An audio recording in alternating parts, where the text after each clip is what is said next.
Hello, everyone, and welcome to our 12th recording of Tribe of Humankind.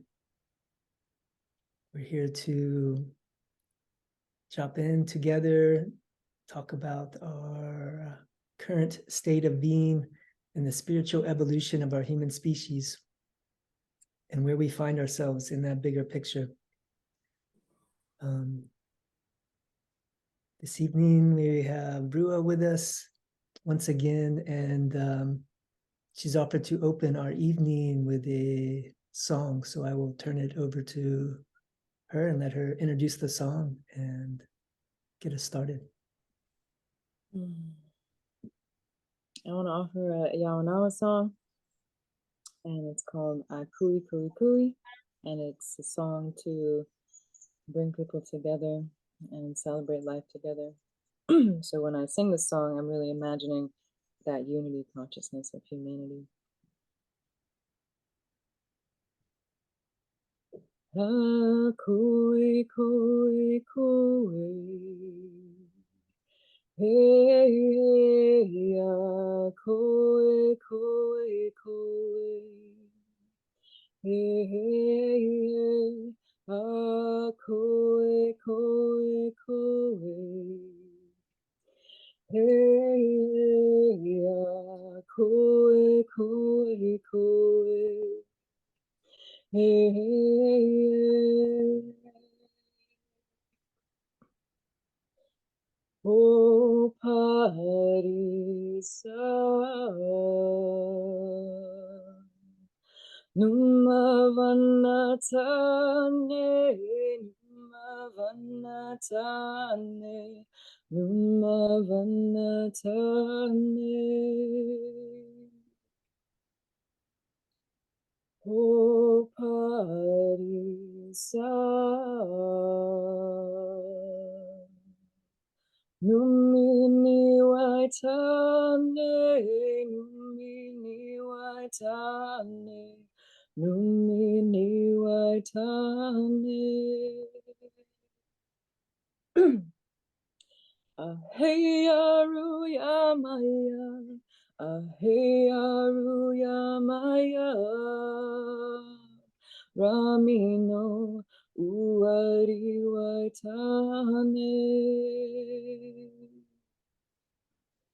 Aheyaru yamaya, aheyaru yamaya.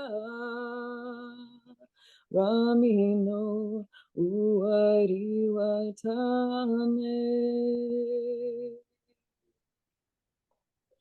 Koe, koe, koe.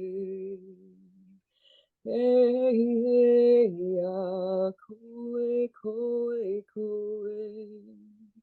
Hey, hey, hey, koe, koe, koe.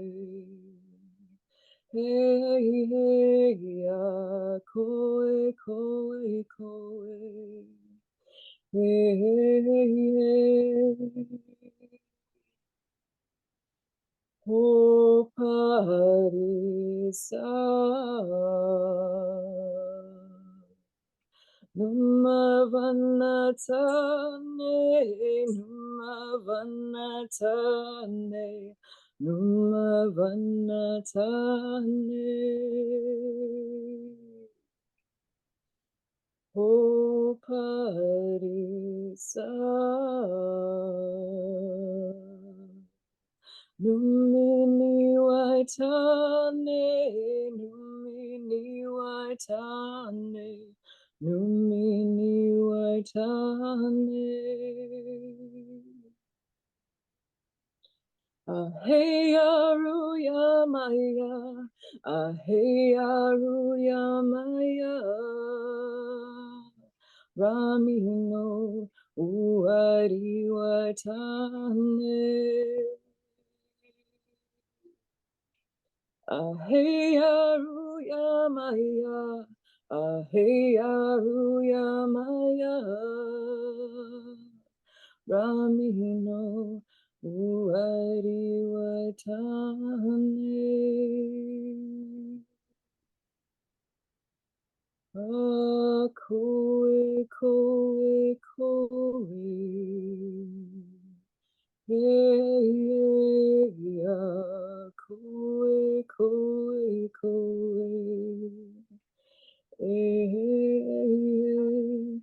koe, koe, koe. Hey, koe, koe, koe.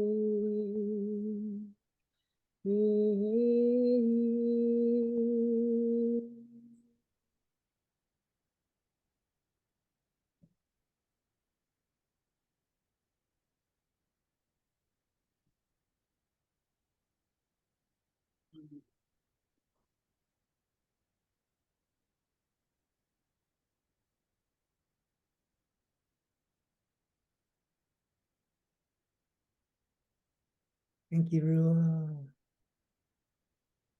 It's really beautiful. I had goosebumps when you were singing. Super powerful, very activating song. Yeah, you've got a nice voice. Yeah, very soothing voice. It's lovely. I just want to share that my body is shaking because I can feel the spirit of the song and the spirit of the people, and it's a lot to channel in my hands shaking. Brought it through very well. You're welcome to speak a little bit on the, yeah, the origins of the song or how it's come to you, or a little seed maybe of what that song carries for people who just listen to it. Yeah, I moved to Big Island of Hawaii 3 months ago, and my first day there, I saw that there was a medicine song circle happening, and I went that night, and I've been exploring with plant medicine for a number of years, and I was feeling a deeper call to the Yawanawa song. And this medicine song circle was mostly Yawanawa songs, some Huniquin, some other, languages. But I had been going every Friday night, and we would be making a fire. And each week the circle would get a little bigger, and it went from 5 people to 30 people. And then last weekend, the Yawanawa came. And so then we got to introduce them by singing their songs as they come in, and we had a hape circle together with a larger community, and maybe 50, 60 people. And then we have plant medicine ceremony, also 60 people. And just to be able to sing those songs with them after learning them, it is just very, very special. And then last night we had another medicine song circle, and part of our integration of that ceremony with the Yawanawa is just to continue to sing their songs and offer those prayers to the fire. So I've been journeying with learning some of those songs, and they're a really powerful group of people, very connected to the earth and really attuned to each other, taking care of each other and moving in a good way, and letting other people know that there are still protectors of the sacred nature and the jungle.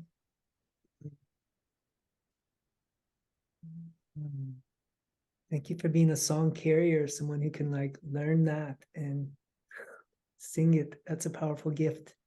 And to carry those songs and repeat them for us to hear, others to hear.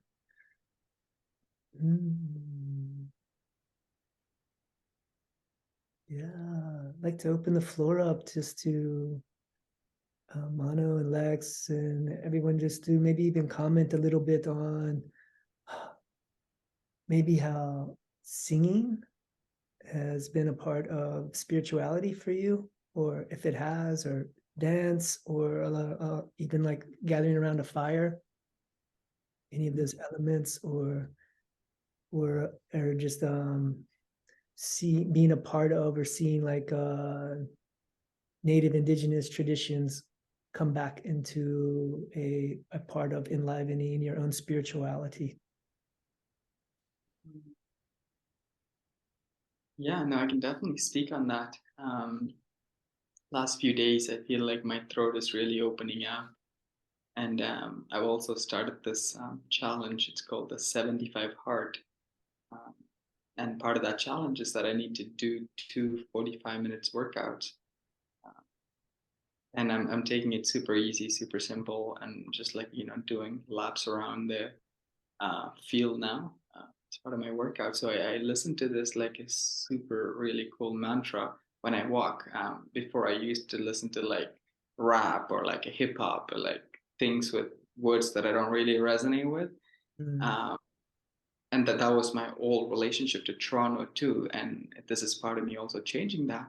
It's now I'm listening to like good mantras that actually help me stay motivated, stay focused on my breath as I walk around.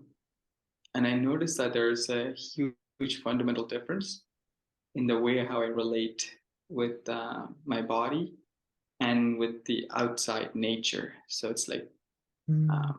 with me trying to dissolve the separation that's created with me and the others or anything that's outside.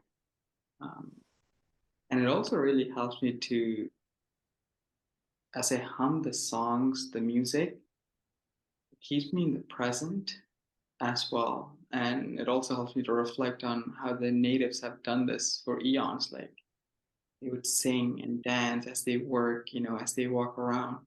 Just so part of our culture, or at least it used to be part of our culture, native culture. And we've somehow lost some of those essence. Um, but it feels great. Like sometimes I'd be singing at home, humming some songs, and emotions would arise that I didn't even realize that was there in the first place. Um, so for me, it's one of the greatest way how I can tune with what's alive within me, pay attention, and to even project and to share, and yeah, just to be. So I love singing, and even if I don't know the lyrics, I'll try and pretend like I know, and then I'll just hum along for the parts that I don't know. But yeah, but it's incredible. It's a beautiful medicine. Is there a mantra you've been listening to lately that stands out to you that you could share? Or? Yeah. So I've been listening to this type of a Hare Krishna music that really stands out for me, and also the other one is right before our call, the song El Eterno Sol. It's a Spanish song,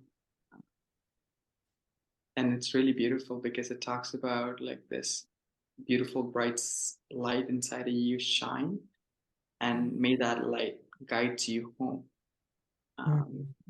So just like that song was like so present, just keep humming that. Um, and so beautiful how we're to start talking about tribes, native, and also like our beautiful sister offering the song. The synchronicities are like just, it's beautiful. It's almost overwhelmingly beautiful. Yeah.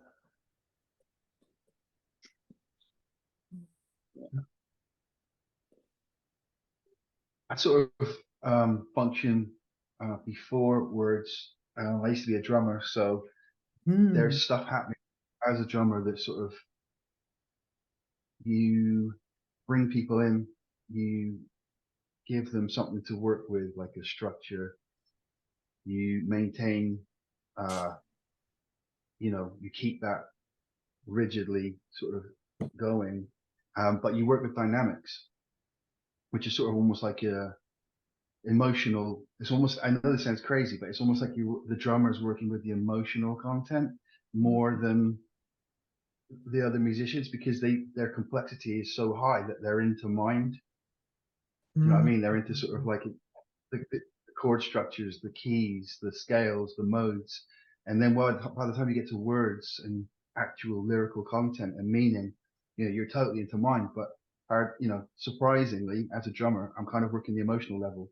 I'll drop down and do very little. I'll play incredible, I'll go mental, smash, smash, quite aggressively or whatever, and go through the ranges. And then you've got tempo, which matches the heartbeat. So that's the kind. So I listen to music that doesn't have lyrics mostly. If I had to choose an instrument other than drums, it would probably be the cello. So that's where I go to, because otherwise the lyric starts to trigger my mind, and I'm already a bit too mindy. So I try and sort of soothe away from that by hearing things, like I like string sections and interesting rhythm patterns, and Thank you for that description of the drums. I never thought of it that way, but I love that. Like working on maybe a more primal drive of the emotions and like doing a lot to set the structure and the tone for the whole song, and that like that build of tempo or like rise and Well, fall. they call it the beat, don't they? It's the heartbeat. The tempo that you play the song at, everyone's heartbeat in who's listening should match. Like you should literally, if you want people to be excited, you play faster. If you want them to be calmer, you play slower. And so the beat is literally the heartbeat. It's like, you know. Yeah, cool. And this weekend, one of the workshop I did at the festival, it's a drumming workshop.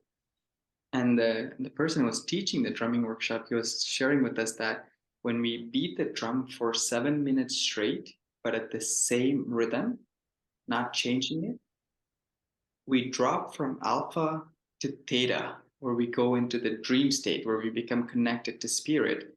And when we do it in a group, all of our music, all of our drum becomes synchronized to that same beat. And it was so incredible because we drummed for 30 minutes and the energy of the room was like something else. But yeah, but again, another synchronicity kind of flowing in and we're talking about. So it's beautiful.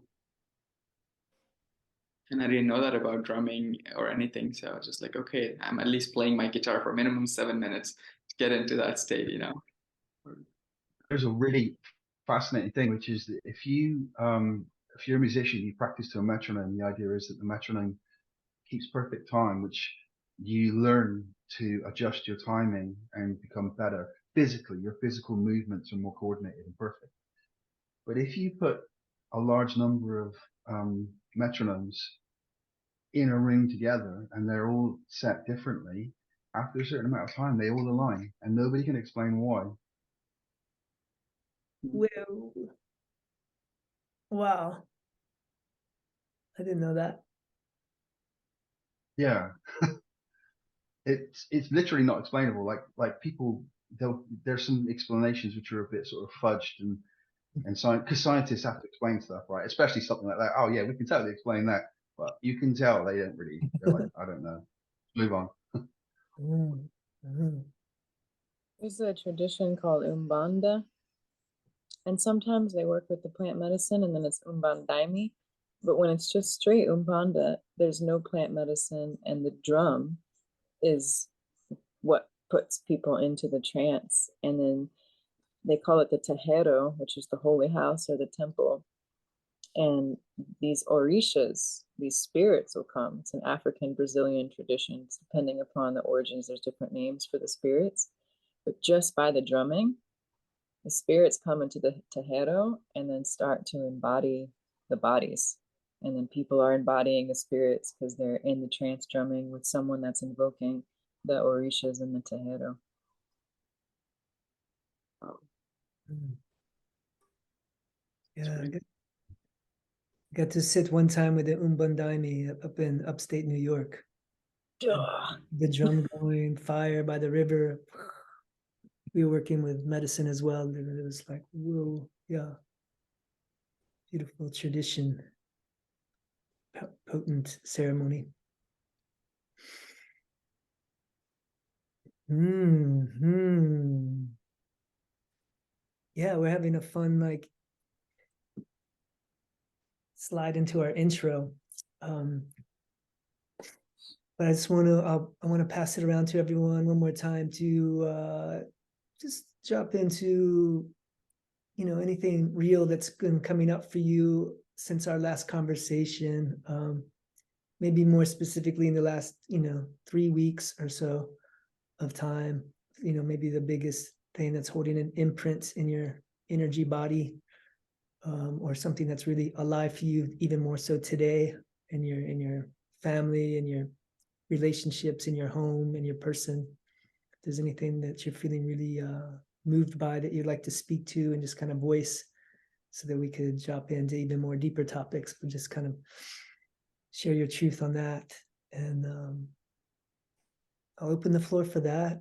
And then as a secondary topic, if you want some help to migrate the the conversation. I'll add the second question about, I want to address a little bit of our spiritual evolution, like our personal spiritual evolution today, of like how you've seen your own understanding of source, God, reality, religion, spirituality evolve over your own lifetime. Like some of the peak moments where you saw it transition, or, you know, you can look back 5 years, 10 years, 15 years and see how it's moved and changed, and speak to maybe what your growing edge is in your spiritual development right now. And I'll kind of lay both those topics there. And I know they're big, so maybe we'll take bite size. After 2 or 3 minutes of talking, we'll pass the mic and we'll keep the circle moving and eventually get to address both of those questions through all of us today. But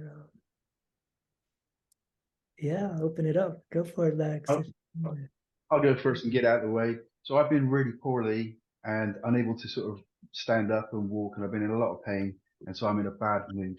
And I thought, should I be authentic and turn up in a bad mood, or should I just like come on and be like, hey, everything's cool? So I'm gonna do hey, everything's cool, but just know for a fact that it's bullshit, and I'm fucking in a lot of pain right now. But yeah, so that's the authentic, because you always draw out you always like, I'll be authentic. There you go. That's the story, right? I'm good.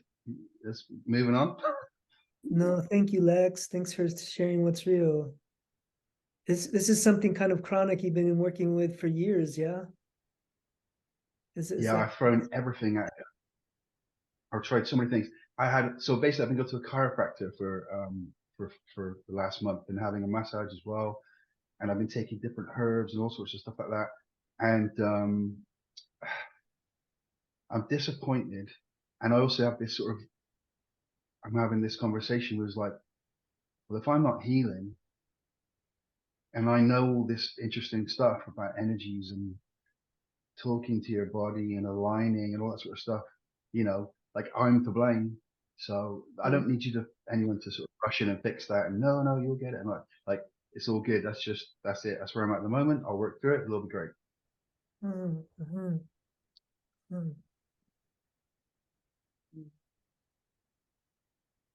I feel the pain of that. Like we always want our spiritual growth and development to translate into physical something. Like, hey, if we're suffering physically, that's so frustrating. And you're like, hey, how does that fit in with my bigger paradigm of my understanding of reality? If I'm like behind, like suffering in pain. I think that's a real challenge to all of us to make sense of that and make peace with that.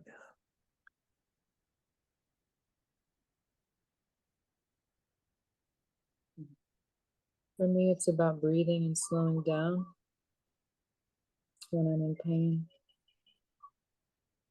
Yeah, just feeling the pain.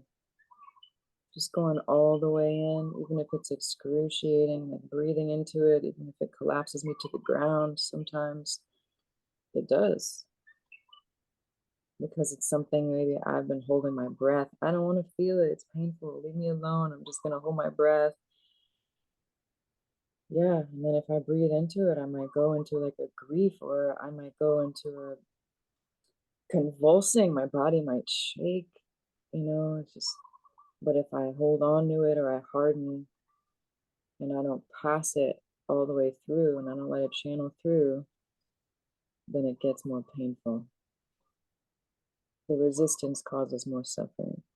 So I found that if I make time for the pain isn't as painful. And yeah, it's a pretty deep question you proposed. I started tearing up a little when I thought, wow, okay, what spiritual evolution, growth, and what to share. I've been in these themes of following the intuition and understanding my human design internal authority and my emotional authority. So to take time to make decisions after my emotional waves pass. Mm. Sometimes that means I'm in a emotional chaotic tornado for a few days before I understand what I would like to do or what I need to do or what's aligned to do. And that's like a different channel. It's like tuning to a different channel because I'm used to making decisions with my mind. And I'm learning that my intuition doesn't really involve my mind, that my mind has thoughts about what my intuition and my heart know, but it's just attempting to interpret what's occurring.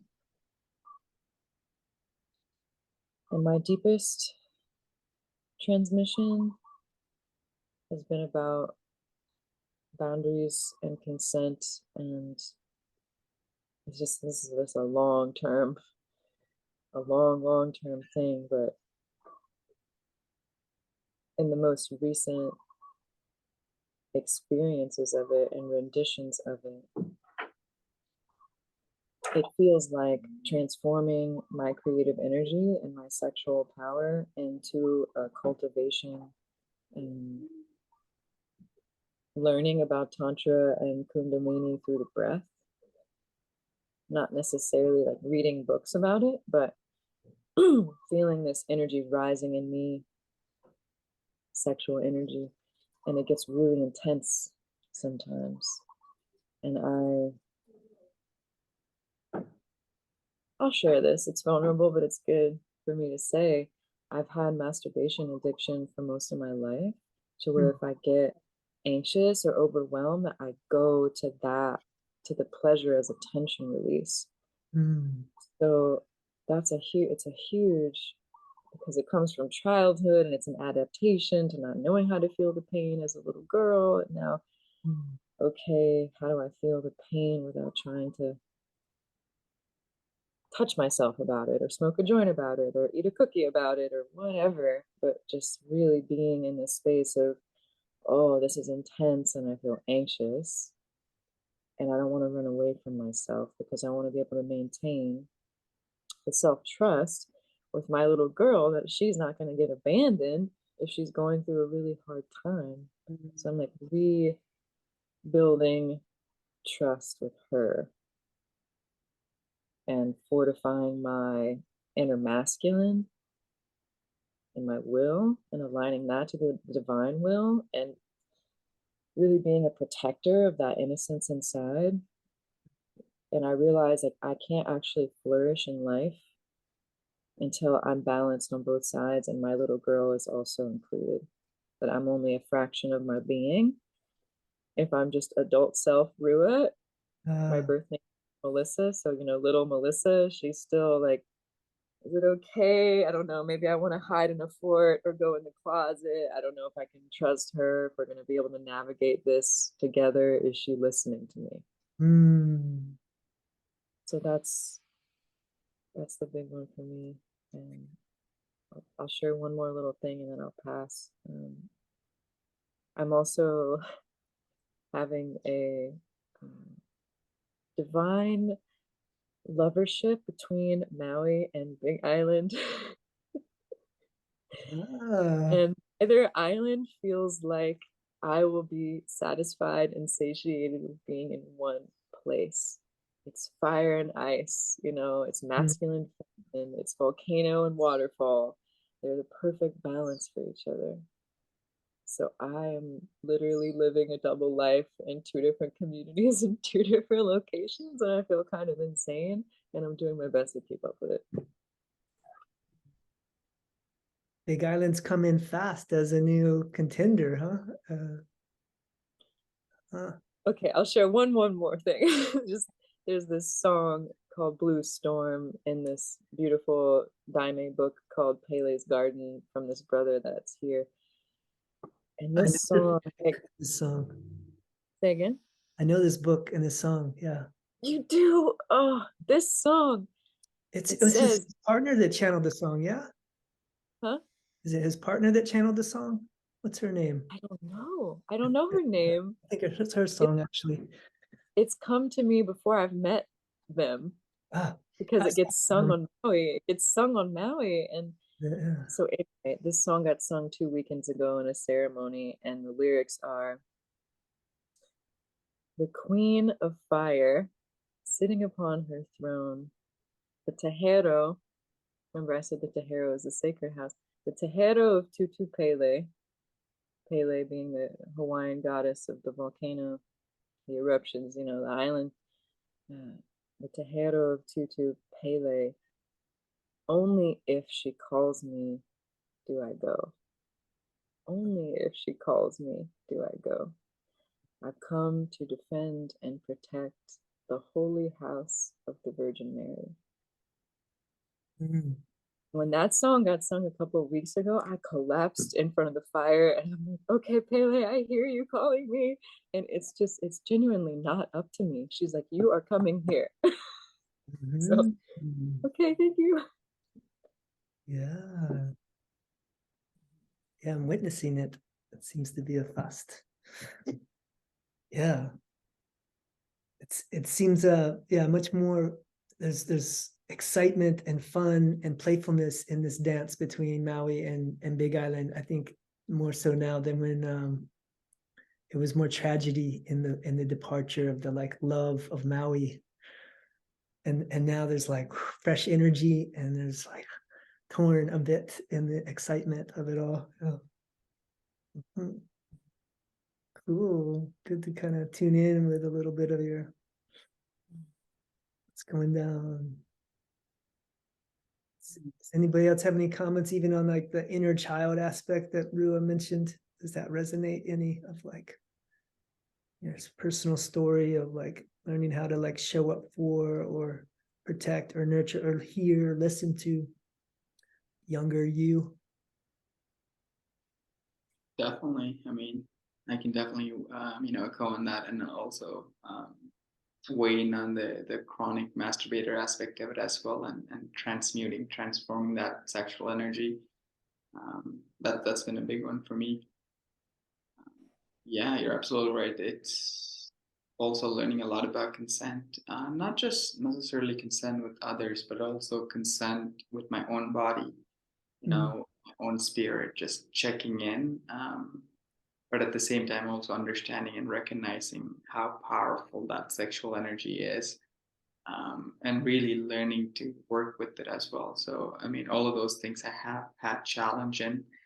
I've also had some traumatic, childhoods as well. So, reprogramming the inner child, listening to him and like loving him, like all of him. Um, yeah. So, I mean, with that being said, I do really appreciate your sense of vulnerability and your openness in, bringing that forward and sharing that with us and with the larger audience. I know it takes a lot of courage to do that. So my heart goes out for you and to you. Yeah. So I'm definitely navigating those edge, in terms of my personal, what I'm moving through. And also forgiveness is a big piece that has come up for me. Forgiveness in relationship to my father and my grandfather, because I'm healing a lot of my masculine energy currently. Mm. That's part of the reason why when I went back to this hairstyle, because I was in my long hair, feminine energy felt really good. It felt really nurturing and healing. But I also noticed that for me, I was not necessarily like cultivating my masculine energy, that force, that drive, that clarity, the presence. Mm. Um, so this is me just making that choice to step into it and to heal. And I recognize that my grandfather is within me and my father is within me. By holding grudges against them, holding certain things against them based on what's right and what's wrong, I'm actually creating separation within myself. And that was a really big message that came through, in the last breathwork session I did, which was super beautiful. Brother I met who offered the breathwork. It's like an hour long and super powerful, like It's like a holotropic breath work, but there's a rise at the 30 minutes and then there's a come down. So at the 30 minutes mark, I noticed there was an intense amount of pressure right here. Even as I press on it now, I can still feel the pain, but it was blocked. And I usually have a hard time crying. Even at the breath work, it took me a while to like really start crying, but somehow I broke through that blockage and cried to a point where I almost had to like, I was laying back, I had to like lean into my right side, almost like a hug me to like really feel into that pain, to release that. And that felt very powerful, to just really to resurface on the other side of it. And I'm noticing just me going through that experience alone, it shifted something within me. I feel more uplifted. I feel more positive, and also the relationship with my father feels more open. There's more spacious. Last 4 days, my dad hasn't actually drank anything, so also the atmosphere in the house has been really good. So I pray that continues to unfold with the help of the great Grand Spirit, and yeah. So a lot of things unfolding, a lot of things are moving forward. Beautiful connections happening, creating a sense of community. Yeah, all of that feels good, and on top of it all up with like and not masturbating, cultivating this energy and keeping myself busy. It's even also helping, because I'll share this piece as well, and then I'll pass on the mic. In one of the workshops that I got to receive this weekend, they talked about the concept between a thermometer and a thermostat. And as a human being, we have the capacity or ability to be both. Like, I feel like I'm a very sensitive person. When I walk into the room, I can feel what other people are feeling to a certain degree. And based on that, my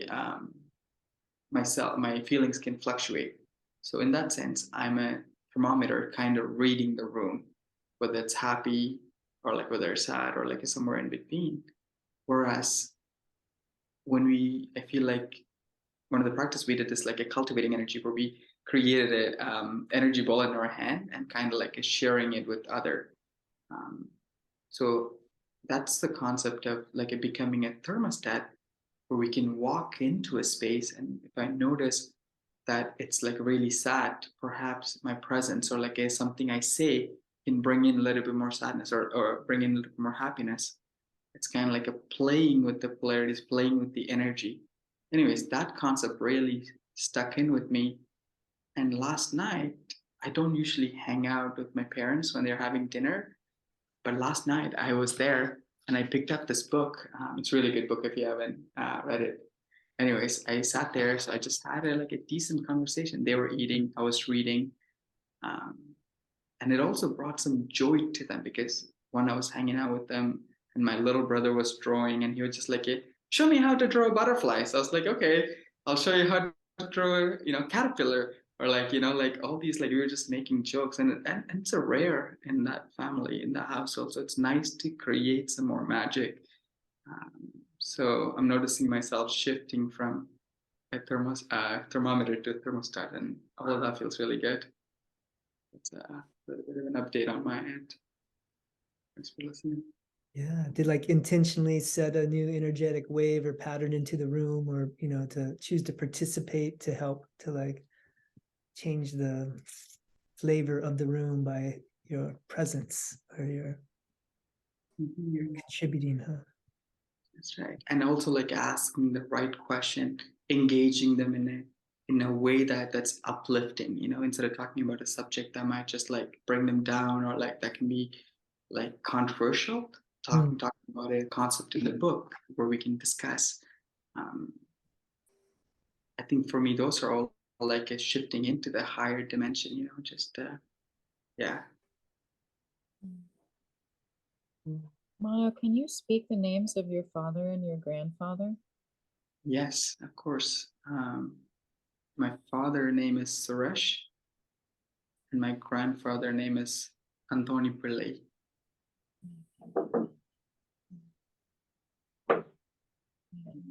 I just wanted to honor their spirits because you mentioned this healing. So when we say someone's name, we bring them in, you know. So I just wanted to bring them in. Thank you for that, sister.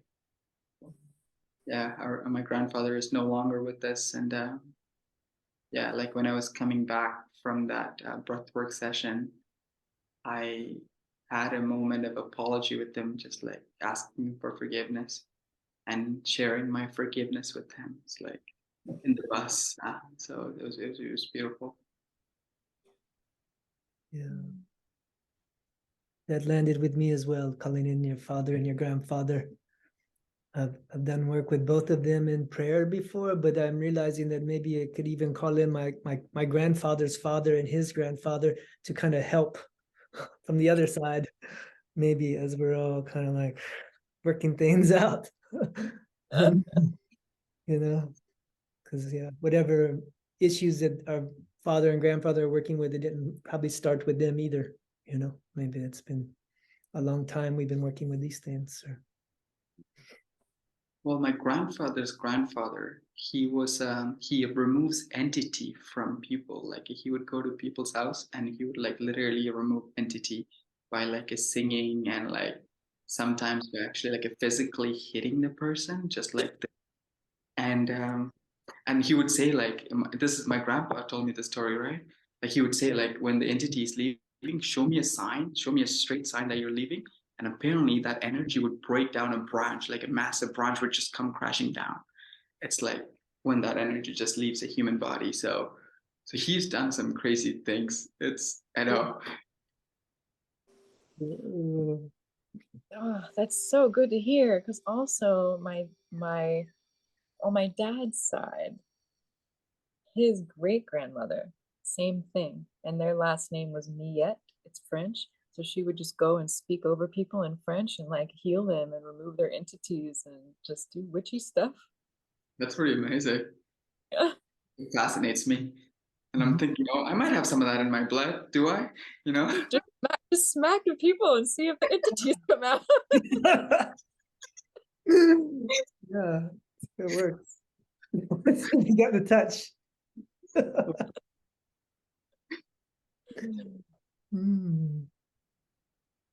What about your brother Shane? What's unfolding in your reality?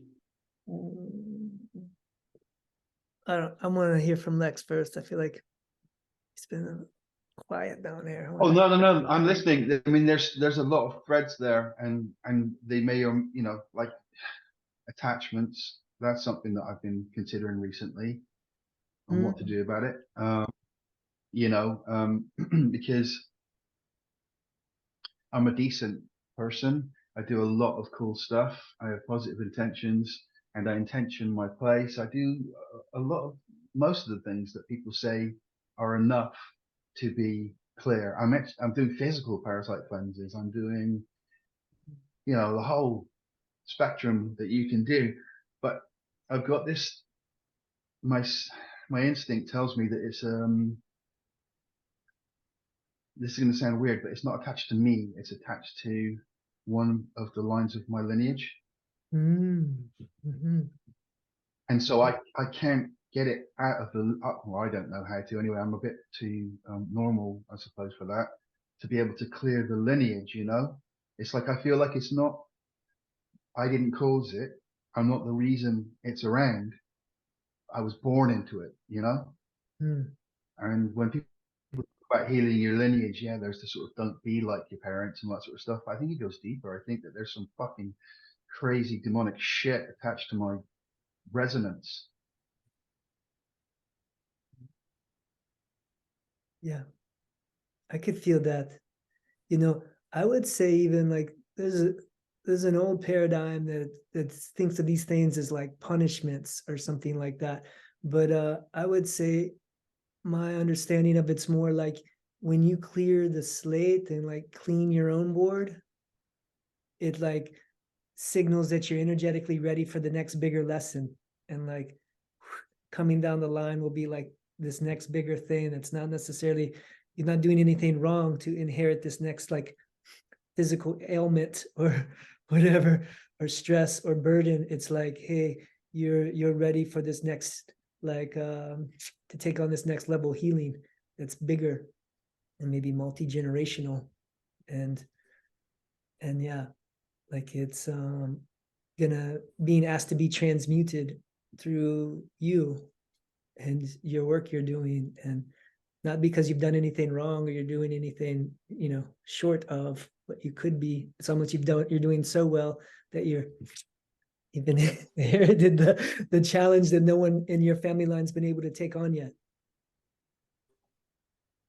Yeah, I hear what you're saying. Like, it's not just anecdotal either. Like, I've had experiences since I was a kid, and my dad has had exactly the same sort of experiences, and I've heard third hand. You know, like, because my mum and my dad broke up when I was about 5, but I've heard anecdotal stories from other parties about things that have happened around him, and they have also been happening around me. And I think it's the same thing, like literally the same entity. And so my logical reasoning tells me that I'm very different. So the only similarity is the genetic content is the sort of like the radio tuning of my DNA, if you like. And so I wonder if this is a part of life that even the lineage itself can be sort of can have an attachment, you know. So if does it change when everyone but me is dead in that lineage? Like, if I fixed it, it's still got other places it can sort of resonate into that from. Do you know what I mean? Like, okay, bear with me. So a mother, when she has a child, some of her cells, in fact, it's her mother's cells, really. There's this constant passing on of some of the cells. So when a mother and a child have a knowing that one of them is in danger, it's literally that the cells from the mother are in the child. And therefore, there's basically like a walkie-talkie. It's like giving them a walkie-talkie and saying, look, you'll always be able to contact me through my cells. Here they are, right? Anytime you need me, use my cells, right? So there is definitely a sort of technology that's kind of like provable. And so DNA is a very particular resonance, isn't it? You know? So it would have been softened with the union with my mum, but essentially I'm going to have all of both sides. Yeah. And I feel like I sense the resonance through it, and not necessarily in my aura, not necessarily in my, do you see what I mean? Very much. I'm getting an intuitive hit, and I'm wondering if you're open to receiving it. Go for it. I heard you say that you feel that this is the same entity that was visiting your father. And so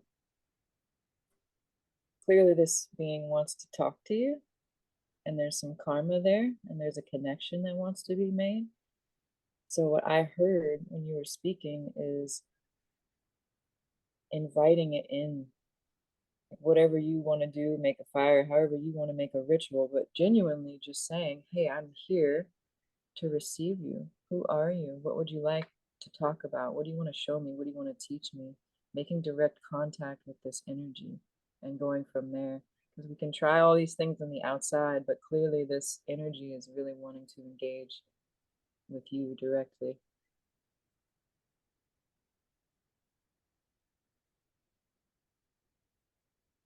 Yeah, I've had some experiences. It's demonic and it's evil, and it's lived many evil lives, creating huge amounts of pain and suffering and misery. I So understand. I don't really have anything to say to it. You And know? but the demonic forces want to go back to the light. So when they come to us, because they come to me too, when they come to us, we can either bring them into our heart and pull them into the light that way, or put them into the sun, or put them into a fire. They just want to go back to the light. But if we push them away, we suffer because we're resisting.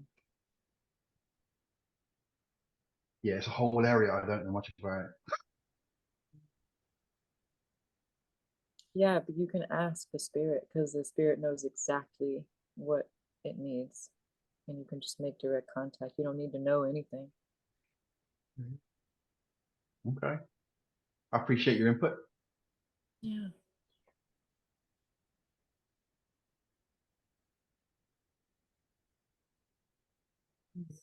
Sorry, I've taken us to the messy place already, haven't I? We've gone straight there.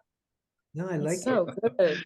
Yes. It's so, Oh, Shane, is it okay if I share a little about in relation to this in my own experience? yeah. I've been deeply connecting to a place called Mackenzie Park, and it's a state park here on Big Island.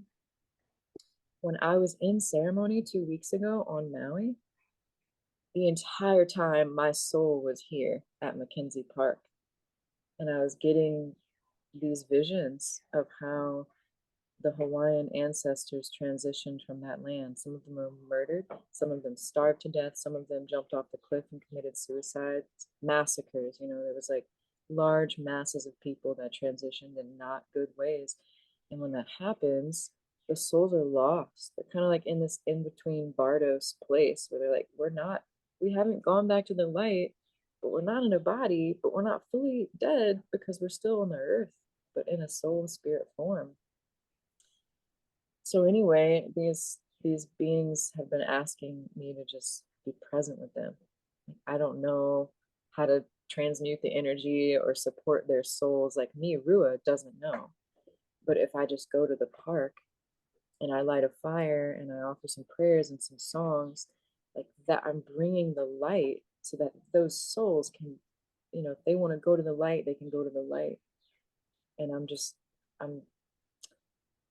tending to that relationship in that way because they're coming to me and asking for support, and I'm saying I don't know what to do. It's like it doesn't matter as long as I'm honoring, acknowledging, and validating their experience of suffering and their experience of needing help. Then I can get out of the way of allowing them to speak to me so I can help them get back to the light.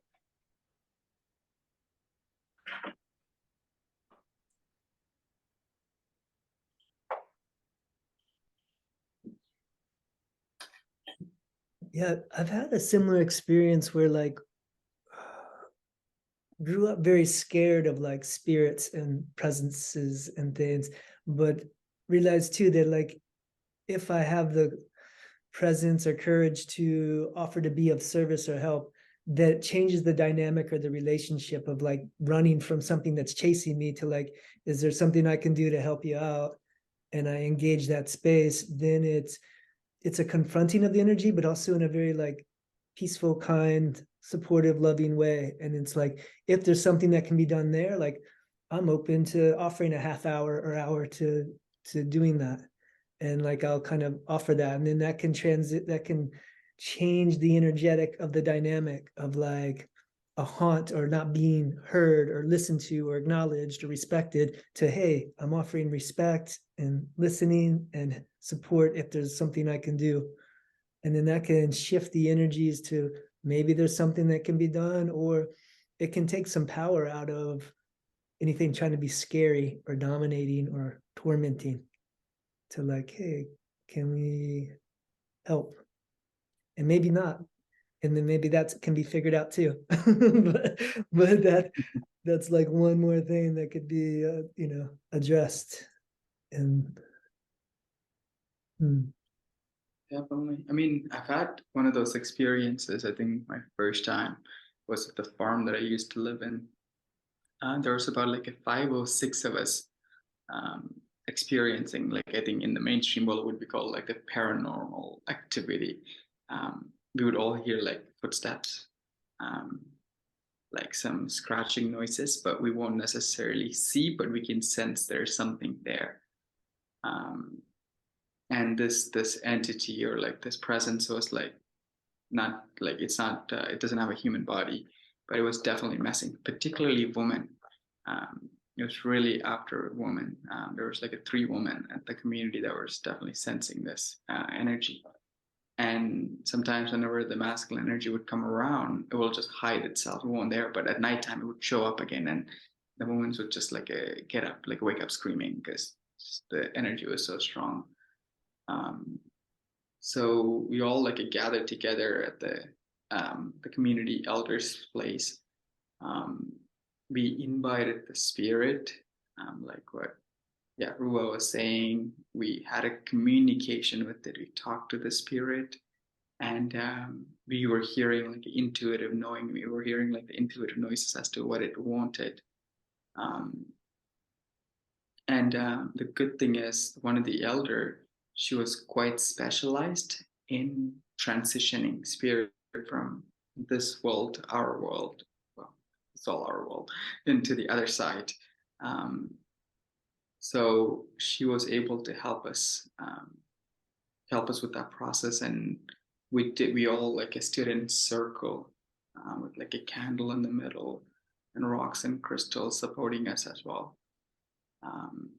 After the conversation, I think one of the prompt that she did, one of the easiest way to transition a soul from this world to the other side, is to ask them for one of their parents or someone in their family who has passed away. Because she said that the problem is that when a soul is like trapped here, they don't realize that they're dead. They still think that they're living, they're still alive. But when they call in someone actually passed who's on the other side, when they come for them, they are able to grab them and take them with them. Since it's a familiar energy that they're connected to it, it's easier for them to make that transition through that way. And it was a really beautiful practice. We all learned through it. And we also learned that the spirit or these entities, they cannot do anything to us, like, because they don't have a body. They're not physically there. They can scare us, just because of, they mess with us, but they cannot like actually do anything to us. So I don't know if that, just want to share that aspect, because those are a few things that I've learned along the way. Beautiful. I love it, Mono. Love calling in the older ancestors who have passed of that entity for assistance. And I agree too, like to be incarnated is a real powerful gift. And not everyone has access to that gift. And if they're not incarnated, that says something about where their state is. And if they're attempting to scare you or intimidate you, that also speaks to their spiritual growth level. They're not vibrating at a super high frequency if they're if they're trying to intimidate or scare or trick or deceive. It's like, and yeah. So sometimes a time when I was being kind of scared or tormented by a spirit, I was like, hey, if you have some wisdom you'd like to share, I'm all ears. But if you're just here to mess around, it's not interesting, and can kind of move them on that way of like, hey, you have something, you have gifts to give. Let's talk, let's connect and communicate. And Something I want to share a little bit about the death process. What came to me as I was navigating this is that it's everything about how the soul was honored or not in the death. That actually, if they're properly grieved, if they're in the in-between space and they see people with bodies grieving their death, they're like, oh, that energy motivates them. It's like an upwind to like bring them the spirit. But if no one's grieving their death and no one's honoring their existence and actually laying them to rest, they don't rest. And another piece that came to me is the bones is a really important part that we have lost. When we were tribal, the bones are very sacred, and we knew we bury like the sacred bundles with the bones, and we make sure like only certain people have access to the bones of their bloodline, of their lineage, because the bones of your ancestors are timeless. So when the bones aren't honored and we don't have access to the bones because it's illegal and people are buried, most people, in caskets where they don't even have contact with the dirt, with the earth, there's such a disconnection. The bones don't get that honor, and then it contributes to the soul not being able to recognize the transition. like burials.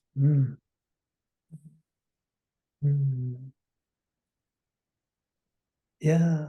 Lex, I just want to circle back to what you were speaking of, like I would say very much you know, not only do we have like the cells of our mother, but we definitely have, you know, the DNA of our father as well. And even back to that music or that resin, like the drum beat, like we have that vibrational tone of our father is in us. And like, that's even, yeah, whatever's, you know, attached to our fathers or grandfathers or great grandfathers, energies that have, you know, I would say there's many energies that try to work through humans to find embodiment through us, through our actions and through our choices. We can choose things that can start to embody evil or darkness or lots of things, and they may torment us a bit until we give in or choose something in an unhealthy or self-destructive way, and then that empowers them to be more present within our life or to be acting through us, you know, maybe into physical violence or whatever, or self-destruction through, like, you know, abuse of substances or something like that. And they can influence us that way, and then it's up to us whether we choose those paths or not, you know. But and then if we have ancestors who have chosen that, then our ancestors have embodied some of these darker entities for many years, maybe of their life, or maybe most of their life, or something like that. And then it's can have a strong attachment to our energetic bloodline. And kind of being able to like stand in that and choose no can really cut the power of that hold, both on yourself and on your whole bloodline. It can start to lose its grip. Well, so that phrase bloodline, there is people are saying that the blood is made up in a certain way. So even the blood is very particular. I know there's blood types, but the actual blood itself is kind of forming from your resonance, which is coming from one of the factors is your genetics, right? So like the antennal resonance of your DNA is picking up things in the Akashic resonance, if you like, you know, unlimited information almost, but what it's tuned into is particular because there's infinite information. So our DNA is kind of like a personalized receiver transmitter that has formed generationally, been contributed to by with all the stories and all the things like that. So the blood is, well, I guess where I'm going with this is what I've been thinking really is, am I at the point where I need to sort of create a new DNA that resonates differently and doesn't pick up the transmissions of my ancestors, you know?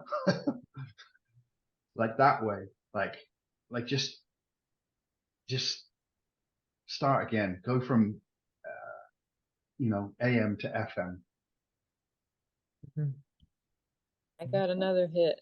We started this conversation talking about the moon dance probably before we started recording, but I just so clearly got this the sun dance. I don't know if you've heard of the sun dance, Lex, but it's a ceremony for all men. And I obviously haven't participated, so I really can't paraphrase the process, but in a very simplified form, it's the offering of your blood. You offer your blood to this tree that gets planted, and it's a sacrifice. And the men do this ceremony. They do a series of fasting and sweat lodge and offering in this way, because they say, you know, the women, like, we shed blood every month, so I can pray with my blood and give it to the earth. Well, I'm shedding blood. But the men, they do this sun dance as a Native American tradition to honor that blood offering. So that could be really powerful if you have access to the sun dance. I'm in England. There's a legend of this thing called the sun. I've seen pictures. I'm sure it's a real thing.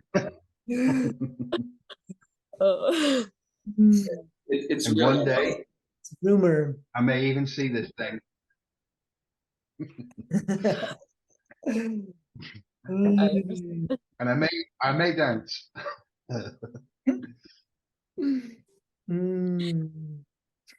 Lex, We could do a I've always wanted to go to England and be in that. We can house swap. You come to Hawaii. It's all good. Yeah. Should do a tribe house swap. Should be part of the deal. We get the Lex, I'm feeling too that like I would say my perspective on that is that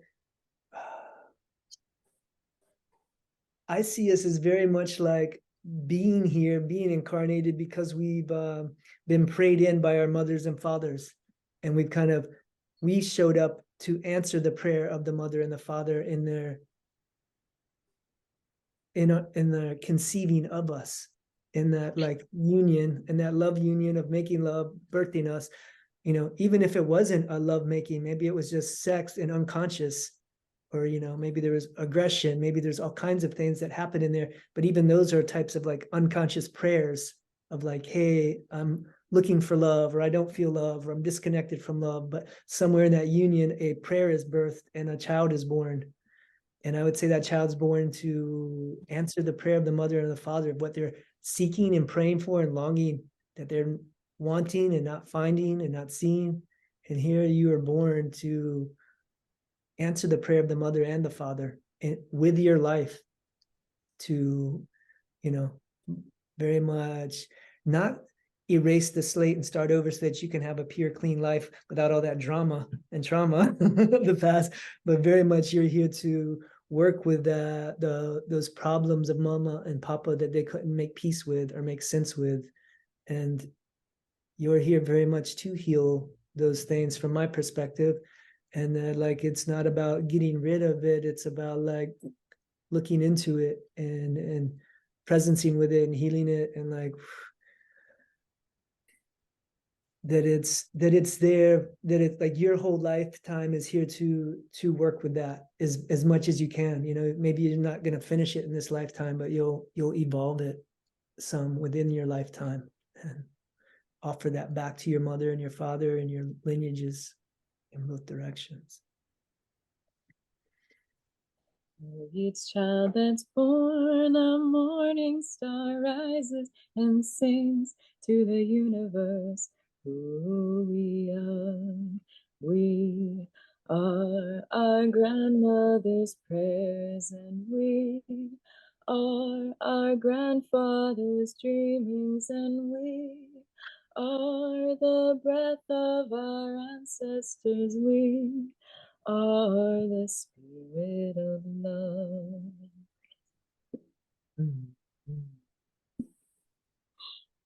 We are mothers of courage and fathers of time, daughters of dust, sons of great vision. We are sisters of mercy, brothers of love, lovers of life, builders of nations. We are seekers of truth, keepers of faith, makers of peace, wisdom of ages.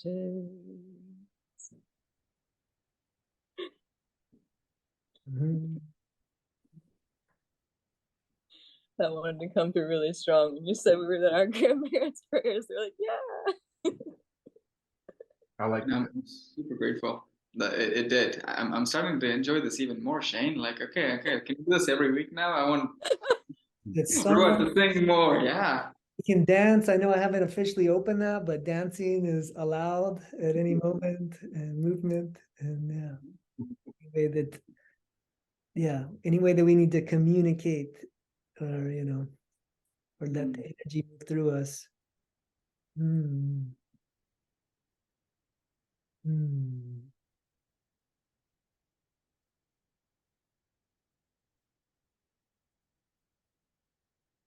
Alexa, I felt like you were going to say something and kind of jumped Yeah. in. So I sense I am quite sensitive. I can do the magic stuff, and I do it. And so when people talk about their questing and their visiting and their experiences with cultures that are dying out, and all the conversations we're having now about lineage and you know, honoring, and the lovely song you just sang. What kind of came up for me was that whatever I'm made of has been so squished around and so distorted and damaged for so long that what do I connect to? You know, which soil, which air, which water, what traditions, right? There's nothing. Like it's too cut up. It's in too many pieces. My job is to make something new, to lock into something here and now and build again, you know? It's like, it's not about me finding that place where I was. It's been put in a blender a long time ago. It's been set fire to, you know what I mean? Like, it's gone. This is about making it again in, you know? Such a deep grief. I really feel, at least for me, when you say that, I feel the journey our ancestors have taken in this displacement and in this question of belonging. Where is home? What matters to me? Where are my people? What happened? Same thing. I have nothing. So I'm anchoring into other cultures that are still alive, but I wasn't given any culture.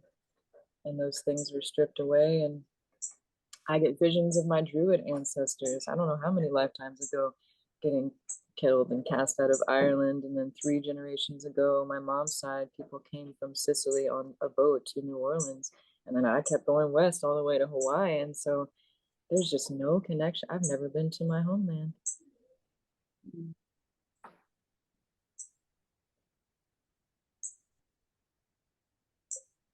Yeah. I know the same vibration, you know.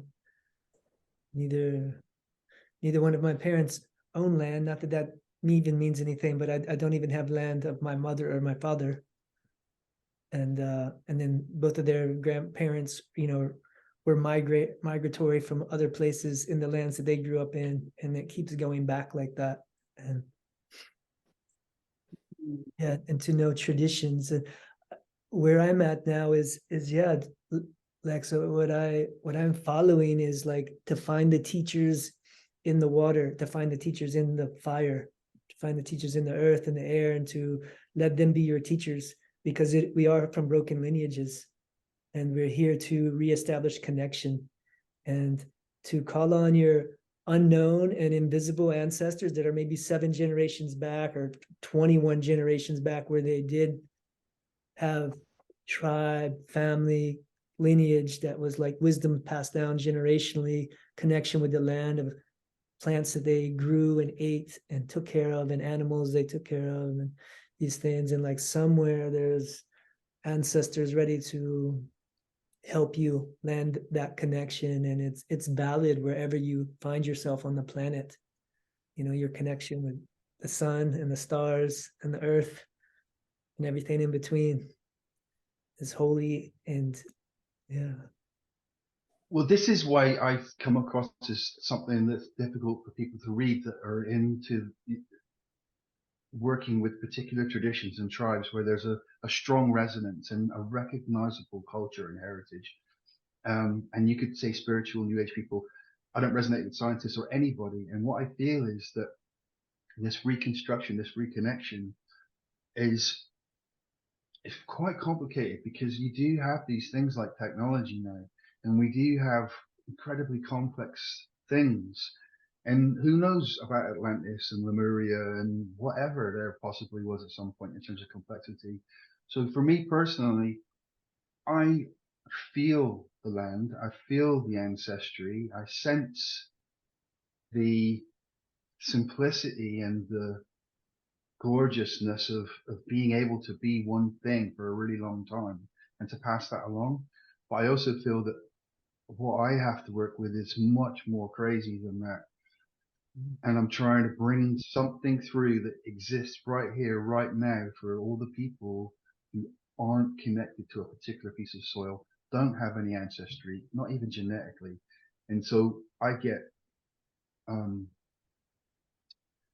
input from was one guy, it was like a French monk, like a Greek sort of philosopher dude, like a druid, like some sort of Eastern Buddhist martial artists. You know, I get a bit of a range, but I also get stuff like Steiner, and you know, it's such a broad range of stuff. And so I'm kind of jealous of people that are able to be, I know 50 people and my life's really simple and we do this and we're going to pass that along to our children, you know? But I think that I'm nearly done. The situation right now that you just said about Rio, which is that you kind of are sort of desperately, that might be not the best word, but we get to it, our souls are at sort of a point of almost desperation. It's almost like we need oxygen. We need some sort of oxygen of connection into the earth, back into soulfulness and connection and presence and all of that, you know, and it's very difficult to get that done. I've gone through a lot of existentialism and meaninglessness in order to accept that there's been a disconnection. And I do feel like it's a greater responsibility to not have a tradition, because no one's telling me. It's clear, like, oh yes, I do this thing, okay, I put this here and I sing this song and this is how it goes. There's no one handing me anything. I have to listen to the rocks. You know, I sit next to the river and I get really quiet and I listen, and I'm told that it's like a direct connection. So it means it's more responsibility for me to be a clear channel, because no one's just giving it to me. I have to retrieve it from the unspoken things. Yep.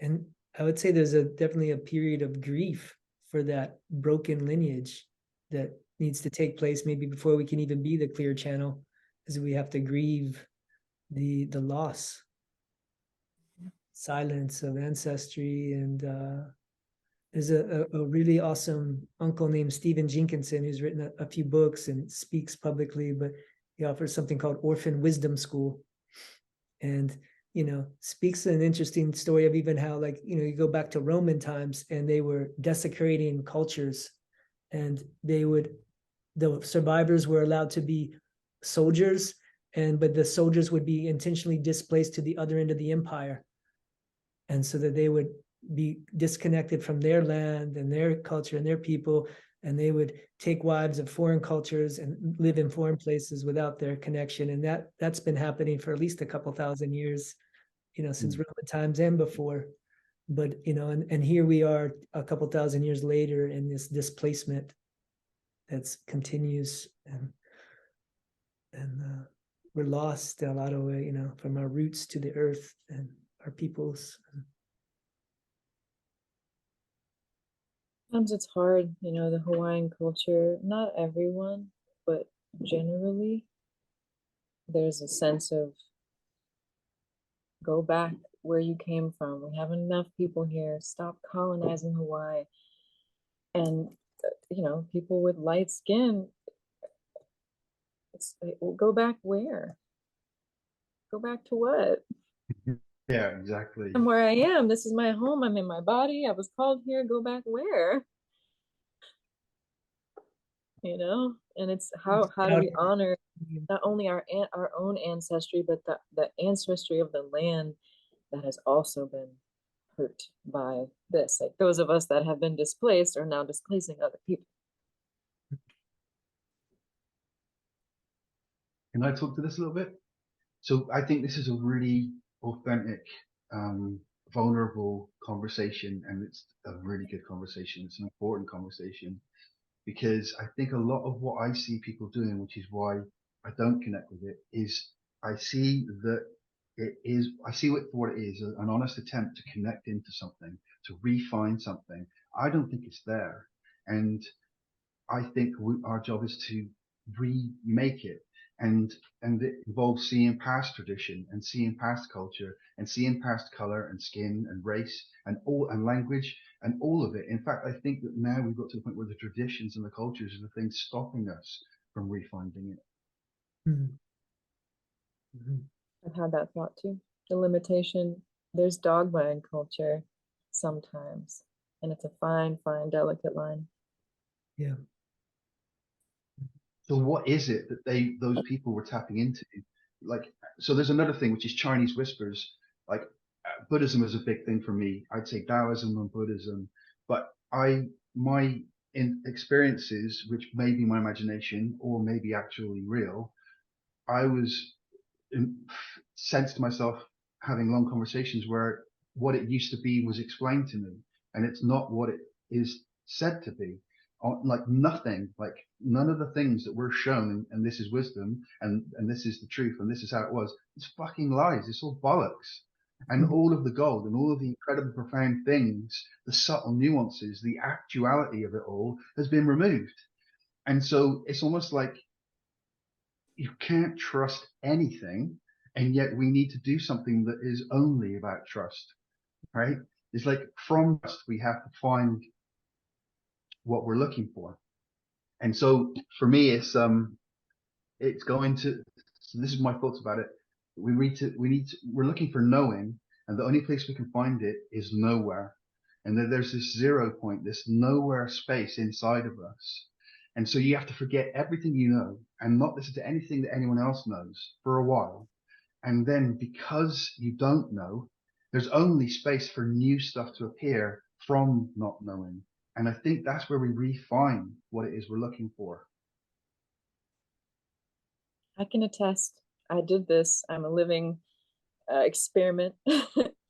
Moving out into the jungle for many years in a really isolated way and connecting directly to the earth, getting on my hands and knees, gardening, working with the plants, getting out of society. I don't read books right now. I don't watch movies or shows. I'm very, very selective of what I put in so that I can be as empty as possible to receive new things. Mm-hmm. Beautiful. Yeah. That's an awesome practice, Rua, to be careful, selective on what's coming in. And Lex, what you said, I think is dynamite. It's 100% on the 0 point within us, the letting go of knowing anything so that we can be shown, God, source, whatever is only in the present moment. It's not 100 years ago in an ancient text or in a lineage that's been carrying on for 27 generations. Like it's in the present moment, and it's through your heart channel, and your connection is valid above any other teaching or doctrine. Your own direct experience and understanding and knowing is the truth. And I think we, as clear as we can get to bring that in and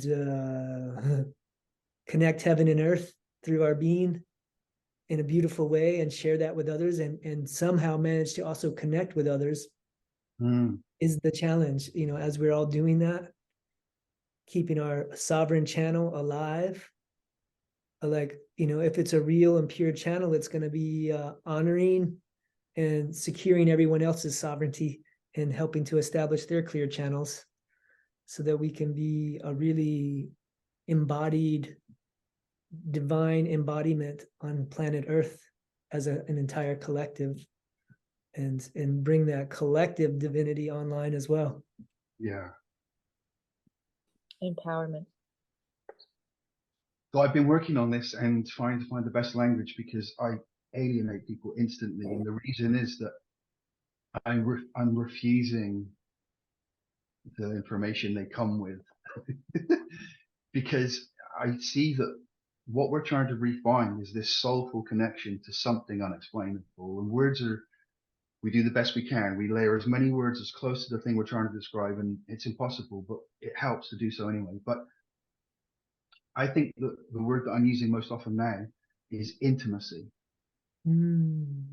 right? And that what we've lost is intimacy, and intimacy is the place where we go, where it all happens, in everything, in our relationships with our friends and family, with our awareness of reality and ourselves. If you don't have intimacy, you have nothing. It requires vulnerability and willingness.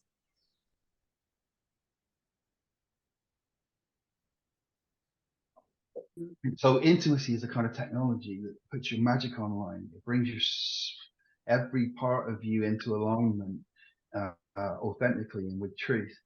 But the world is so much of the world is so difficult to bear that to be intimate with that is almost suicidal, which is why so many people are protecting themselves with a lack of intimacy, which they then describe as intimacy rather than admit that truth.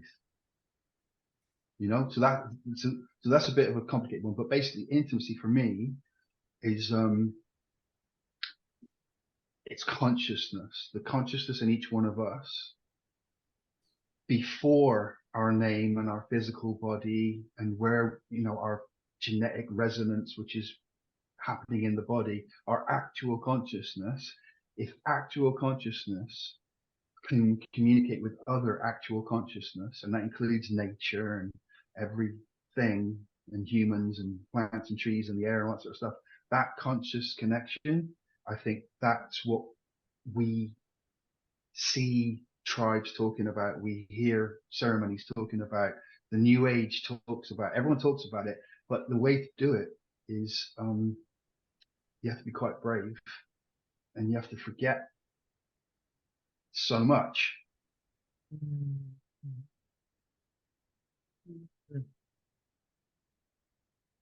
Feel like an allowing as I tune into it. It's like a surrender and an allowing. And it feels like now we're getting into death, not the physical kind, the ego death, allowing the parts of our conditioning to die so that we can reclaim wholeness while we're still in the body. I've had multiple deaths, and I think it's very important, but when we resist the pain and we don't allow the death, we cling to the limitation. I feel like I go through that process multiple times a day, that ego death process. It's really weird, and at the same time, just when there's that awareness that's present, it also feels good. So, yeah. Honestly, it's why I sit in ceremony so much, because I'm better off. The plants just, they're so ancient in their consciousness, and when I imbibe their beingness, so wise. I just put my rational mind aside and let them show me and let them use my body as a vessel for consciousness and awareness and awakening. I just get out of the way. Like the plants, they just know so much more than me. Mm. On that note, I'm curious to hear and understand your relationship or your experience with this connection, having working with the plants, plant medicine so much. Is there ever a time that there is no sense of ego? They're just an empty vessel, you know? And then what is that experience for you like? Because I had gone through that experience, and it was challenging to come back and integrate back into the matrix and the real society. And yeah, is that okay if we run into this topic for a bit, Shane? Yeah. Yeah, thank you for asking that. It's like a muscle for me. It's something that we're all capable of doing regularly, and it's something that I've had to develop over a number of years. At first, my first few years of ceremony was all about my traumas and my pain and my story and my past and all this stuff. And after doing that for a while, then I started to realize beyond that threshold of self, I started praying for humanity. I started praying for the elements. I started praying for other people. I started offering songs and just getting out of the way to the point where I've actually swung the other direction, where I've lost my personal ego, personality, self so much in the devotion that I had to re-find it, because I could just easily go into the emptiness and into the nothingness. And I've had to reclaim balance of not fully dissolving into the spirit because of that. So now I can I can access it pretty much any time that I go into ceremony. Usually staring into the fire is the quickest way. The fire has its own language. So when the flames are dancing and I'm focusing on what they're showing me and how they're moving, I'm not there. I'm becoming one with the fire, and the fire is the easiest element for me to really just dissolve into. But sometimes I can dissolve into a song, any kind of service, any kind of, once I get beyond what do I want and need, then it's just there, and I could just go there.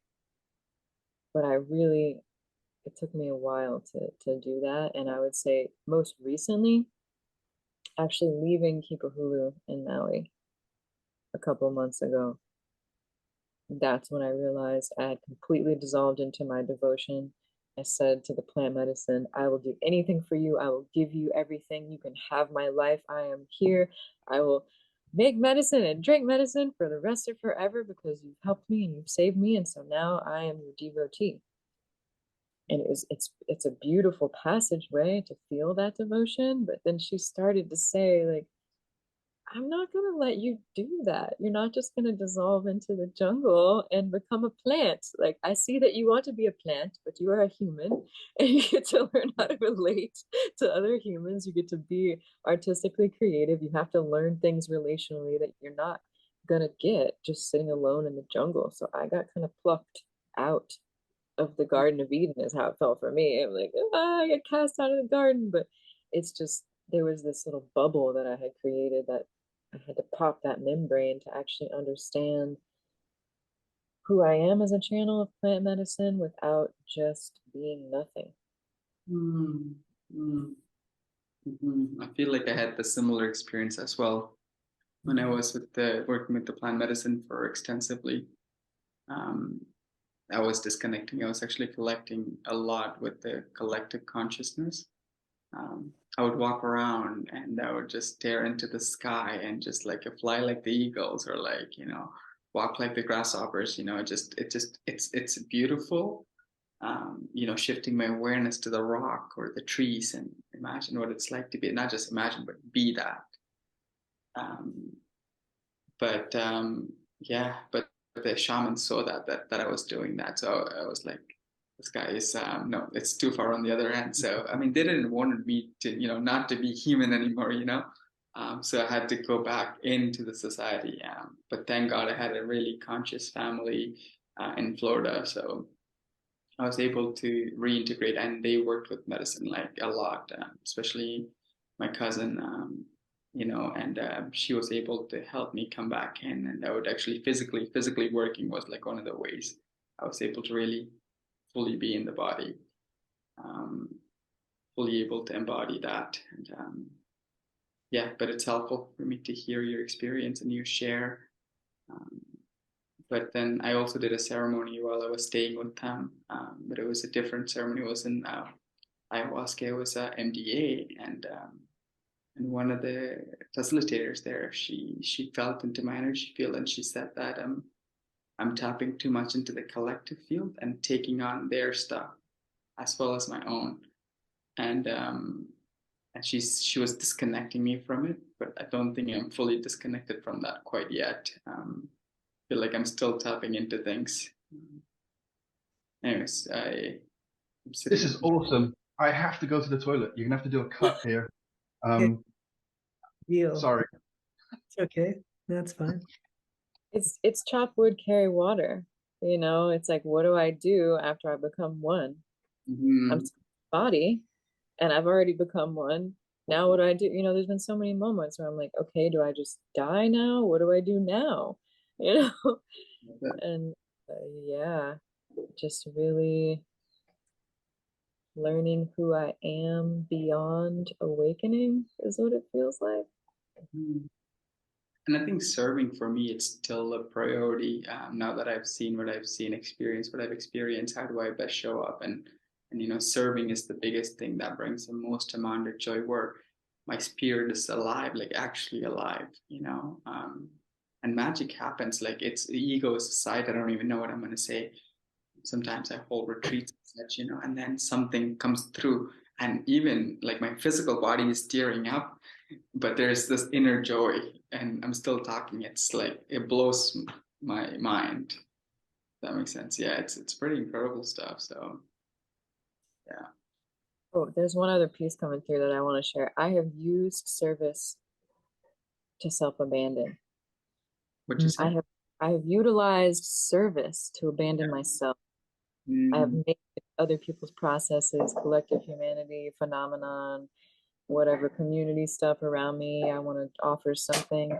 I have utilized that to not look at myself and to not focus on me as a priority. And in one of my recent ceremonies, I shared in the integration circle, I'm so invested in holding the space in the ceremony, even if I'm not the facilitator. I'm present. I feel a lot. I cleanse the energy. I do all this stuff for everybody else.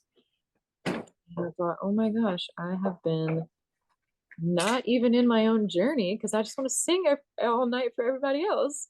So there was a night where I'm like, I'm not singing. mm, I'm sitting by the fire. I'm not sitting in the circle. And I just laid by the fire. And it was so hard not to sing, because I want to. But then the energy goes out. I'm mm, giving out and I need to be receiving in. And it's hard for me to receive. So I have noticed that recently, like through my giving, through that service, that I'm actually not focusing on like what's more important. mhm. It is a beautiful reminder as well.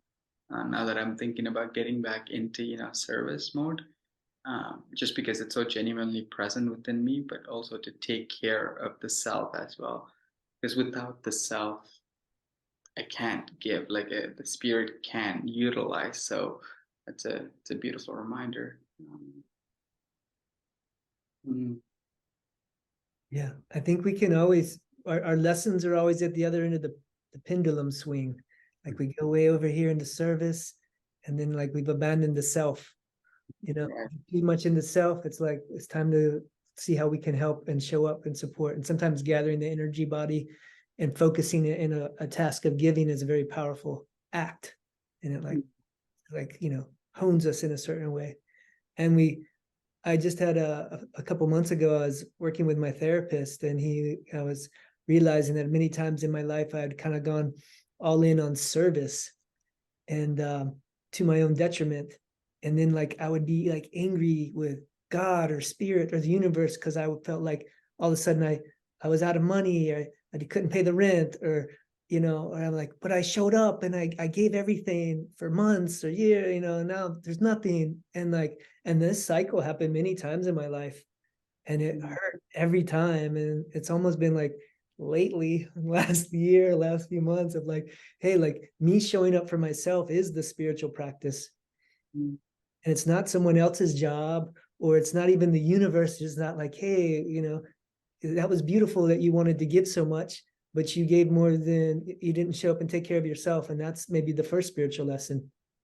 Show up and take care of yourself. If you have some more to give, cool, you know.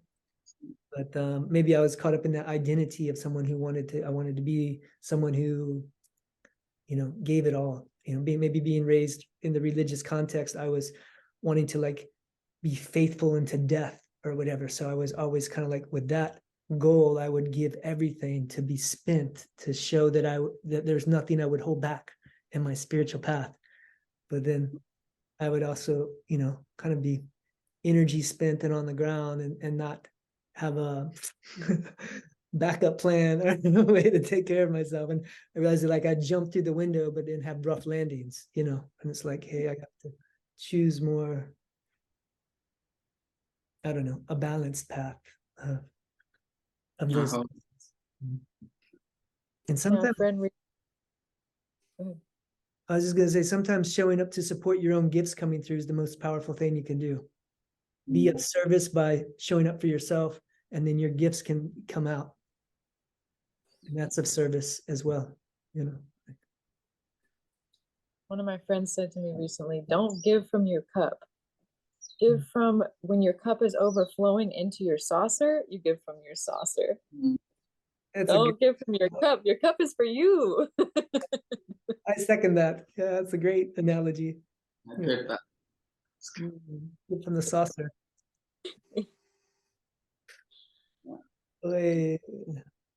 So this is a great area. I think this is a really important conversation that a lot of people need right now. We talked about embodiment. People mentioned embodiment, and you know, I prefer the word equilibrium to balance these days, Mhm.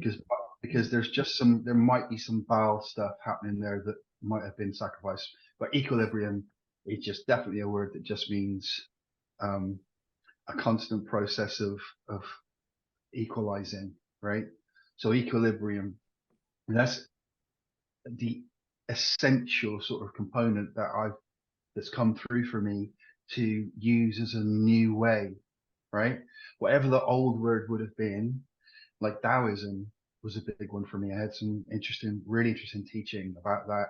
And there are many things in there which will never not be relevant because they were so accurately pulled into language of reality, from reality, right? It's literally just reality, just manifesting into language. And balance and equilibrium is probably the most important one of anything. You know, I mean, if you're not talking about love and connection and communication, all that sort of stuff, if you're just talking about what's a tool you can use in every aspect of everyone's life all the time, equilibrium would be it. Not too much, not too little, not never, not always, right?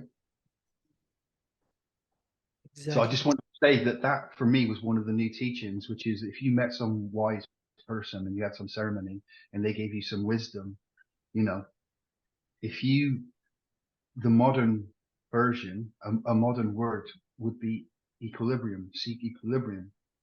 And you can apply that into every moment of your existence. I just wonder what people think about that.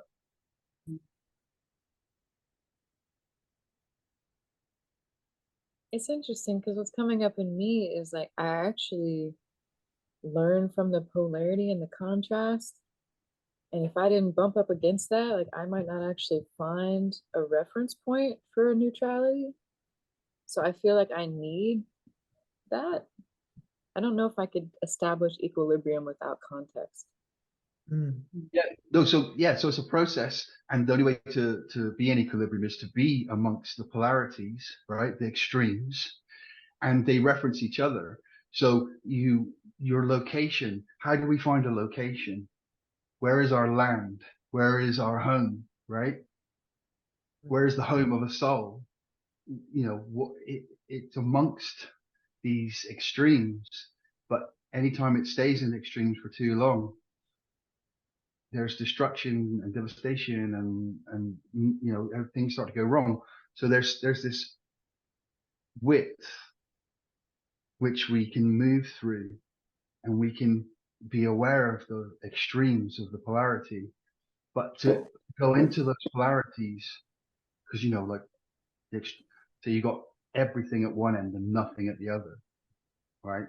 Well, if you had everything happening, that would be too much. If you had nothing happening, that wouldn't be enough. So equilibrium is a verb.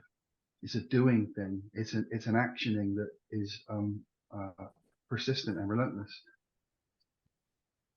You know, lately I've been experimenting with something of a similar idea, concept. I notice that whenever I have conversations with others, especially in person, even on on the video calls like this, it's my energy just kind of like it leans forward for my body, even though I'm talking from here, but it feels like I'm here. It's like the energy just leans forward, um, where I'm not fully embodying all my sensation, all my feelings. Rather, I'm simply in my thoughts and focused on what I am expressing. Mm. And whereas other times I feel like when I'm meditating, I am perhaps floating, again, not in the body fully embodying, but rather in the state of like, oh, good sensation or like a good feelings, good thoughts that's passing through. And again, I'm working with the idea of continuously staying in communion with my breath, with my body, Whereas at any given point, I am here and only here, not outside of here, fully taking in everything, fully present to everything. And yeah, it's a challenge. It's a beautiful challenge, but I do find it a challenge. It's a constant reminder to come back to my breath. And this is what it reminds me of, like again, being in equilibrium, meaning like a completely being equanimous, or like equanimity, a concept that's quite often talked in Vipassana communion. That's what's present for me as we talk about this.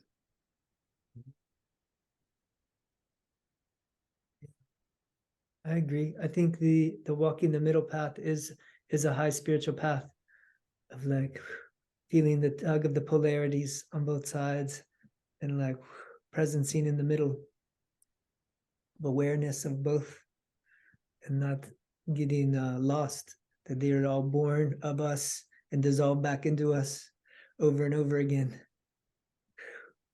And there we are, awareness moving through it all. Like you know, both birthing it and letting it go. Well, I feel Yeah, like, Lex. go Oh, ahead. I just want to say one little response to Lex asked this question. He said, "Where is the soul at home?" And I just closed my eyes. Where is my soul? Where does my soul feel at home? Oh, it feels at home in my heart. So, you know, like I'm learning, because I get really attached in the nest and the home and the cozy. And I'm learning like I have to let go of those attachments and like reference my soul's home, which is in my heart, and it's not attached to like a physical location.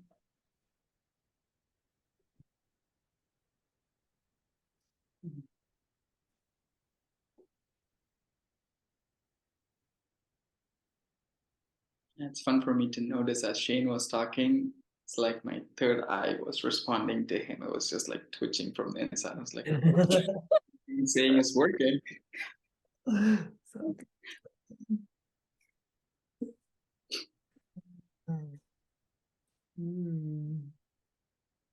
Yeah, I feel like we're arriving at a good point in our conversation to bring it into the closing, where we call upon our higher self and channel in the essence of tonight's conversation, the essence of tonight's energy, and distill it into a few words. You know, through referencing our pure channel, our higher self. If there's anything that's missing that wants to be added, it can be spoken into this space as well. But even what we feel was moved, or that captures the big energy that was coming through all of us tonight. And we'd like to take a breath or two and center and feel good, and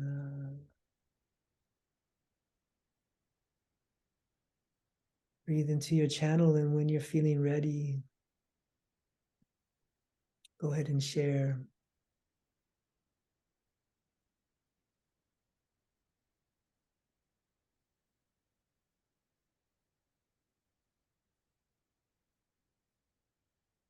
Alex, go for it. I think for me, though, if I picked one word, it would be connection, because I think that applies to so many things, and is the answer to so many, is the thing we want in so many different ways. And I think that that's one of the things that most of us are looking for. It's the reason for this conversation, and it's the thing that potentially causes us the most suffering, is how much we want it and how difficult it is to have.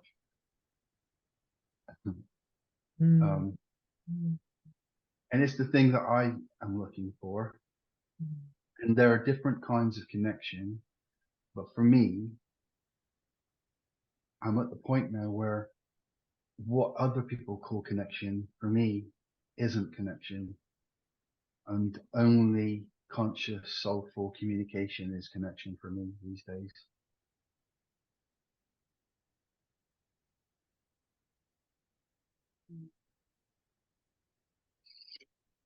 Feel that. I feel that. Thank you.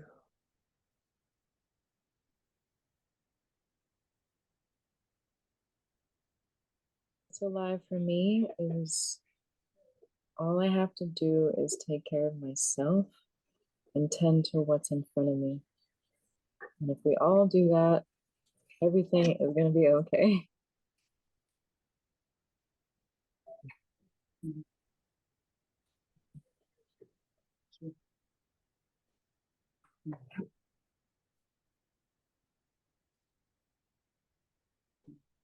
What's moving through me is being in the knowing that your consciousness, your presence. And as you walk this path, as I walk this path, it feels challenging to get stuff. So if you can slow down, but still move forward.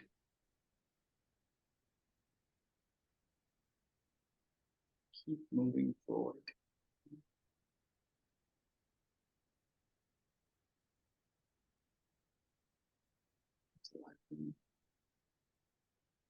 And in that masculine energy there, Mano. It's working. Yeah. Feel the joy at your core, Mano, and it always lifts my spirit. Yeah.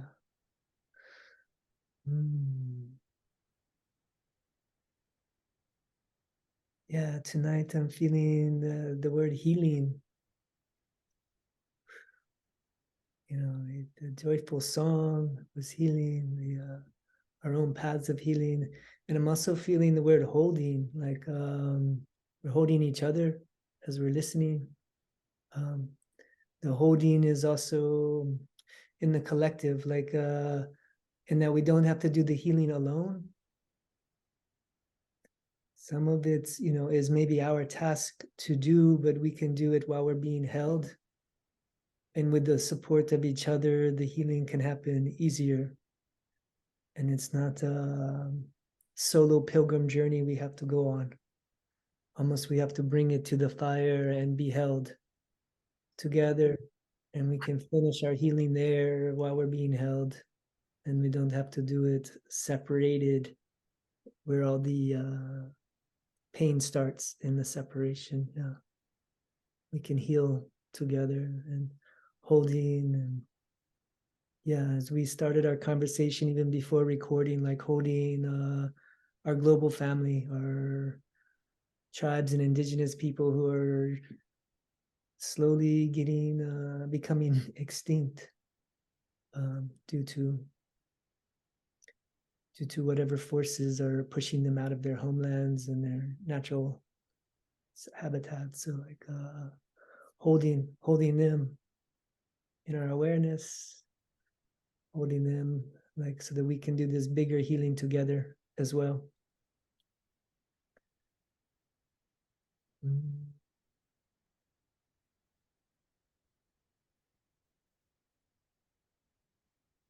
Yeah.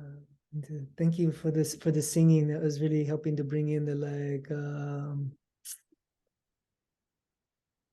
multiple levels of healing, movement, song, dance, more than just our heads and talking, like get into full body, beyond thought healing. So thank you. And may we bring more and more of that into this sweet little space. Yeah. Because I felt like there's one point I was spacing out, and right, you just knew it to start singing. And I was like, whoa, back online full. Yeah. I know what's going on now. A little music.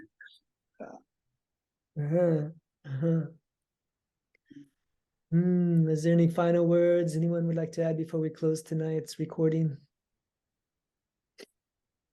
Just so much love, respect, and gratitude for all of you for showing up and sharing this space with me and with each other. It brings me so much joy to my heart to connect at this level And so beautiful to have Sister Rua back, and her presence, her beauty, and of course the presence of both Lex and Shane. It's always, always, yeah, tenderness to my heart. It's just the beautiful masculine energy. Yeah. Why we say a hui ho when we're parting? It's just kind of like till the next time, until I see you again. We say a hui ho. I just wanted to offer that phrase in. Hui ho. Hui ho. Yeah. I want to say that there was all the conversation was good. They're always good. We always show up and do what we can and be authentic.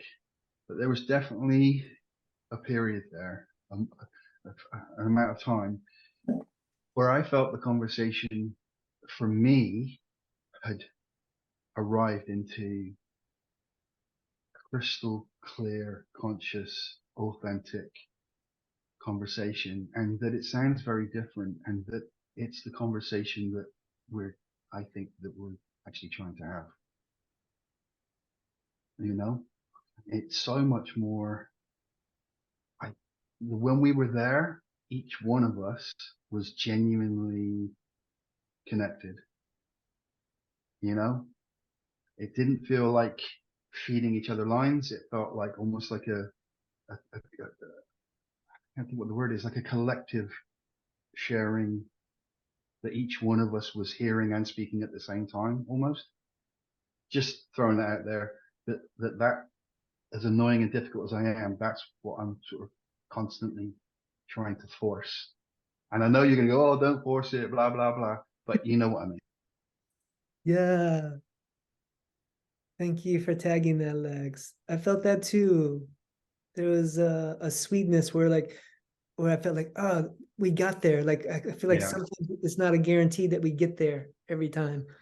And I'm like, oh, I feel like we've arrived there at this time. And it really made me happy as well. I kind of noticed it some kind of sweetness congeals and we're all there together in it. And it's feels really good.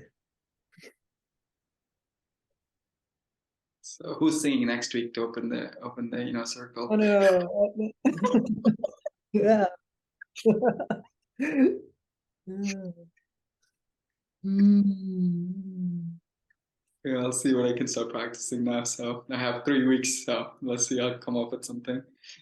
Rua, feel free to send me any songs that you feel like that might be good for me. And yeah, I love chanting, singing. So anything You're that, already doing it. You're already working with mantras. yeah, it's true. What's the one you said you were, I can't remember, the one you mentioned earlier that you're working with? Yeah. There's two of them. One of them is Hare Krishna, and there's the Tumi Bahe. It's a really good one. I'll share with you. I like those two. Super nice. The Hare Krishna mantra is so good. I'd be really happy to hear you sing that. All right. Start having opening song prayer that'll like initiate. I also have a lot in here, so I can always. Yeah. Yeah, we're open with song. That's good. Well, thank you all. Until next time. Thank you. Thank you, any beautiful listeners out there, all of you who make it to the end of these recordings. Thank you. And good night. Till next time. Ahui ho.